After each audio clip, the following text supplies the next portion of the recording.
this week from Marvel Comics, Get Fury issue number 1, written by Garth, Ennis, art by Jason Burrows. What can I say? I like when Marvel does something new and boundary pushing. Get Fury is a violent, mature, retrospective comic featuring two of Marvel's most visceral and realistic legacy characters, Nick Fury and Frank Castle, aka The Punisher. The series is written by Garth Ennis, so that should already give you some perspective, as he's the creator of The Boys, and he wrote Punisher for Marvel for almost a decade, so shit's gonna be violent. However, this first issue does not feel violent for violence sake, or overtly masculine or macho, which is what I feared going into it. Instead, this feels like a deliberate, meaningful take on a dark period of world history where we'll see perspective from both sides of the Vietnam conflict, so it's good that we're not shying away from the horrors of war in general. What's more, I think this is an almost necessary story in the canon of both Nick Fury and Frank Castle, who always seem to refer to their time in war distantly, and we never get a sit within that chapter of either of their stories. More so for Nick Fury, as in early Marvel comics, he's sort of this generalized action hero badass. Like, seriously, you should read some early Nova comics or the Incredible Hulk comics. He's just the cool guy.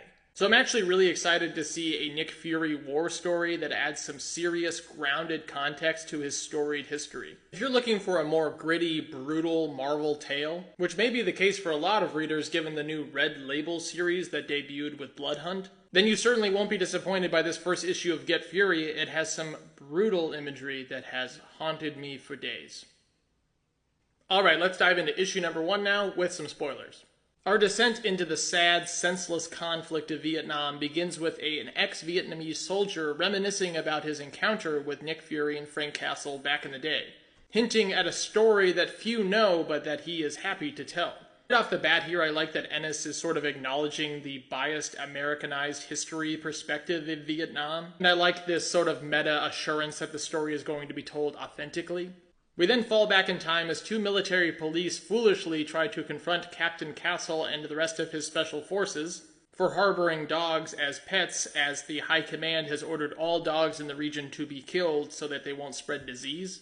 It's a really tense, intimidating scene where Frank Castle doesn't even move a muscle, really even looking at the MPs as he knows that he has both power and emotional abandon on his side. The MPs ask Frank if he's going to intercede with his corpsman who is actively threatening the military police. He says, "I didn't hear anything," highlighting the jaded, warped sense of truth that is already infecting Frank and turning him into the man that we know him to be. The MPs leave in fear, attempting to take one last parting shot at Frank and his special forces by saying that they threaten the lives of support soldiers with their daredevil forays into the jungle. Which is kind of just bullshit. I mean, blame High Command for giving the order in the first place, you fucking bootlicker.